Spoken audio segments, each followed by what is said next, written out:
Ja, vi har om kapitel 11 og 12, og det er om konkurrencen mellem de forskellige mærker. Og vores problemstilling er, at vi skal lave en konkurrentanalyse og inddrage konkrete konkurrenter, der så ikke er udpenslet i vores materiale. Og har vi så arbejdet med brancheanalysen, strategiske grupper og konkurrentanalysen. Altså skydeskivemodellen og Prototype Forces, jeg har skrevet på. Og så først definerer vi hurtigt de væsentlige begreber for at kunne få en forståelse af, hvad vi har med at gøre. En konkurrence forstås, at flere personer eller virksomheder på samme tid tilbyder sig som køber eller sælger af en bestemt vare eller tjeneste. Ved konkurrenceevne forstås så en virksomheds evne til at klare sig i konkurrencen om markedet. Ja, så hvis vi starter med skydeskivemodellen. Skydeskivemodellen er delt op i snæver konkurrence og bred konkurrence. Ved snæver konkurrence forstås konkurrence mellem produkter, der dækker samme basale behov, og som derfor af brugeren opfattes som reelle alternativer til hinanden. Ved bred konkurrence forstås konkurrence mellem produkter, der dækker forskellige behov. Ja. Og for at kunne identificere Nobias konkurrenter, kan man udarbejde en skydeskivemodel. Det er relevant at inddrage, da det er et af de første problemer, der melder sig for virksomheden. Med skydeskivemodellen får man en grov sortering af konkurrenter for at se, hvilke konkurrenter Nobia har med at gøre. Så hvis vi starter med den inderste cirkel af skydeskivemodellen, så har vi samme produkt til samme målgruppe. Her opfatter virksomheden sin konkurrence som alle de virksomheder, der udbyder samme produkt til den samme målgruppe og inden for samme prisniveau. Da Nobia har 3 datterselskaber, HTH, Invita og Uniform, har vi valgt at tage HTH. Ud fra positioneringen, som du kan se til højre side i vores PowerPoint, i Danmark kan vi konkludere, at JKE Design, Designer og Nobias andet datterselskab er det, der er til samme produkt, til samme målgruppe for HTH. Så har vi samme produktkategori, som er den næste cirkel i skydeskiven. En virksomhed kan i stedet vælge at opfatte alle virksomheder, der udbyder den samme produktkategori som sine konkurrenter. Her kigger vi på positioneringen i Danmark igen til højre, og vi kigger ud fra kvaliteten af produkterne for at se, hvem der ligger i samme produktkategori, og kan så konkludere, at dem, der ligger i samme produktkategori som HTH, er JKE Design og Invita, som vi kan se herover. Så har vi samme basale behov, næste cirkel i skydeskivemodellen. I nogle tilfælde vil det være relevant at opfatte alle produkter, hvis produkter dækker de samme basale behov som konkurrenter. Her dækker følgende samme behov, eller følgende virksomheder samme behov som HTH køkkener. Og det er så alle køkkenfabrikanter her i vores positioneringsmodel. Og den sidste er så alle produkter. Endelig kan virksomheden vælge at betragte alle udbydere af hvad som helst som sine konkurrenter. Baggrunden for sådan en konkurrentopfattelse er, at alle varegrupper i stort samme prisniveau dybest set er i indbyrdes konkurrence om forbrugerens disponible indkomst. Og for HTH gælder det så, at alle produkter, der ligger i samme priskategori, der er konkurrenter om forbrugernes disponible indkomst, som f.eks. restauranter og andre spisesteder. Vi kan så konkludere, at HTH's nærmeste konkurrenter er JKE Design, Designer og Nobias andet datterselskab Invita, da de udbyder samme produkter til samme målgruppe. De ligger derfor i skydeskivens snæver konkurrence. Butikkerne JKE Design og Invita som konkurrenter er i samme produktkategori, da konkurrenterne her rammer samme produktgruppeniveau som HTH. Dernæst har vi produkter til samme behov, hvilket er alle køkkenudbydere, der sælger køkkener. Og det sidste er virksomheden i konkurrence med alle dem, der kæmper for forbrugernes disponible indkomst. Så har vi Prototype Forces, og ved den første så har vi truslen fra nye udbydere. Nye indtrænger i branchen er nye konkurrenter, som endnu ikke sælger på markedet, men som planlægger at trænge ind på markedet. For eksempel nye indtrængere kan være udenlandske kæder, som etablerer sig på det danske marked ved hjælp af høj kapital og stordriftsfordele, da de allerede er godt etableret internationalt, som f.eks. Gilma, Der er køkkener med et design, der med sit behagelige udseende og æstetisk design skaber en volumen og tæthed.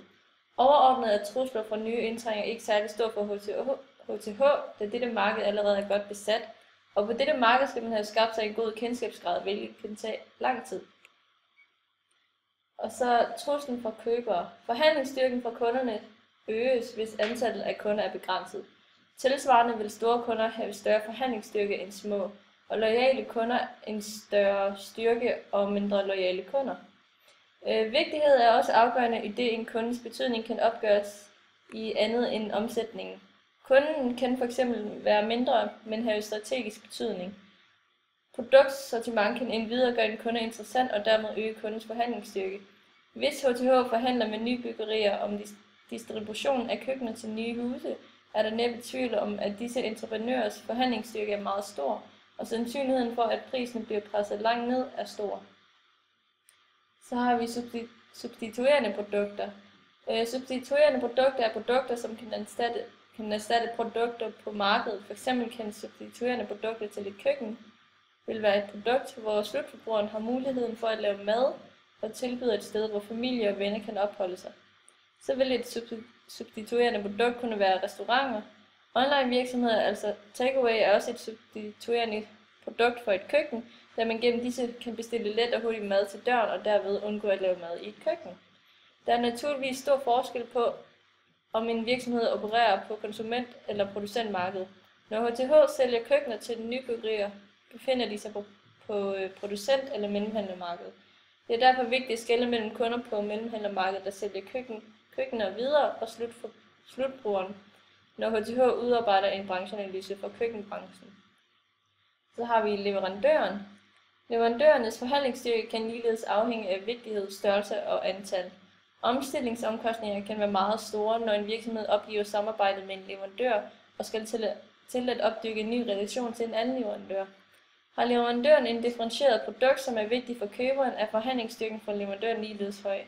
For eksempel kan leverandørerne for HTH finde på at sætte prisen op, og hvis HTH nægter at skifte leverandør, kan der gå koks i deres leveringssystem, og derfor er leverandøren en stor trussel for HTH. Dog kan leverandørerne erstattes, og da køkkenproducenter som HTH ofte har op til flere leverandører, betyder det, at de ikke er afhængige af kun én leverandør. Og så har vi konkurrenter i branchen.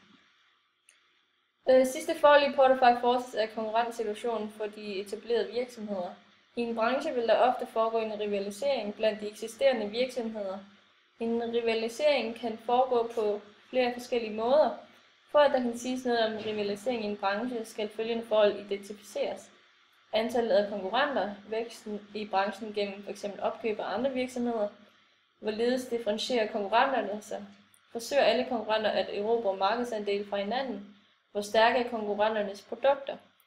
Ser vi på positionering af køkkenvirksomheder i Danmark, ser vi, at HTH ligger over middel i prisskalaen og kvalitetsskalaen.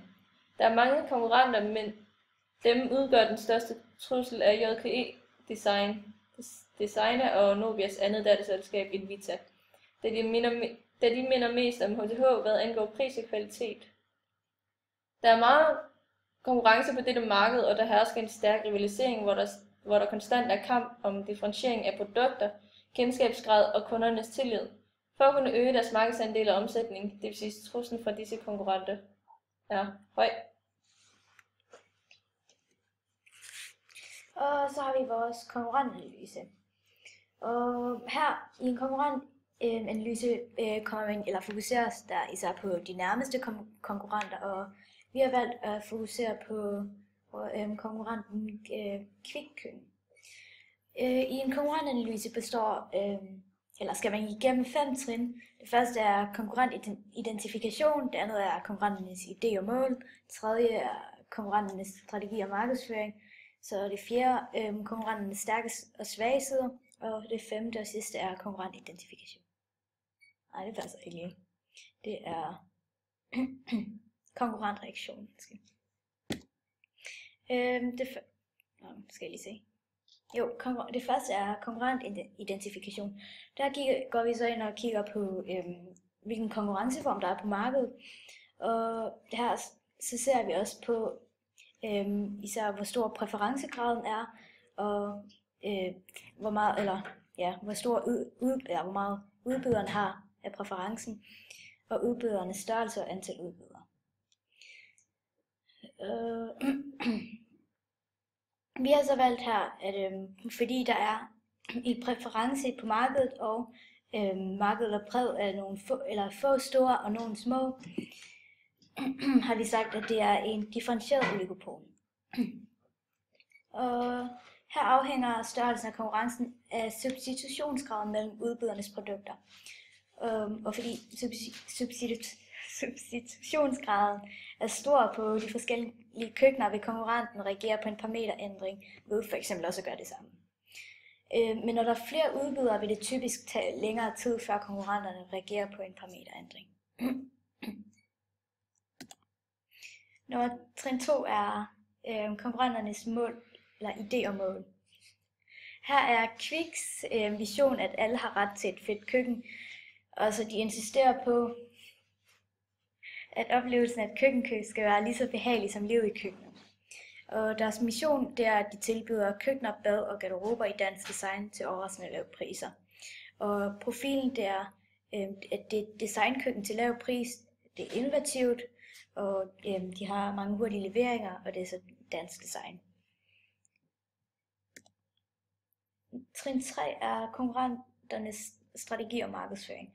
Her går vi så ind og kigger på de 4 P'er, hvor price, der har de lavpris, og det er det, de konkurrerer. De konkurrerer meget på prisen.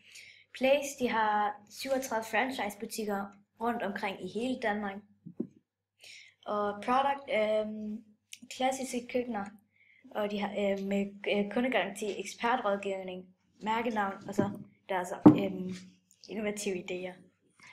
Og promotion, der har de deres eget katalog, deres egen hjemmeside, og butikker og nyhedsbreve, og så har de noget på Instagram med hashtags for at promovere sig. Nummer 4, det er konkurrenternes stærke og svage sider. Der har vi så sagt nogle af deres stærke sider, hvor Kvik er succesfulde. Det er deres lave priser og køkkendesign, udover at det er dansk design, altså at det også er klassiske køkkener, meget enkle køkkener. Og deres svage side, det er så deres svingende økonomi. Og nummer 5, det er konkurrentreaktion. Her har vi så konkurrenternes reaktionsmønstre. Hvis nu HTH ændrer på en parameter, eller laver en parameterændring, så kan konkurrenterne vælge at reagere på 3 forskellige måder. Den tilbagelænede konkurrent, tierkonkurrenten og den uforudsigelige konkurrent. Og her som sagt før, fordi at substitutionsgraden er så stor mellem de forskellige mærker, så er der stor chance for, at Kvik nok vil lave tierkonkurrenten, og så lave et modangreb, ikke gøre det samme.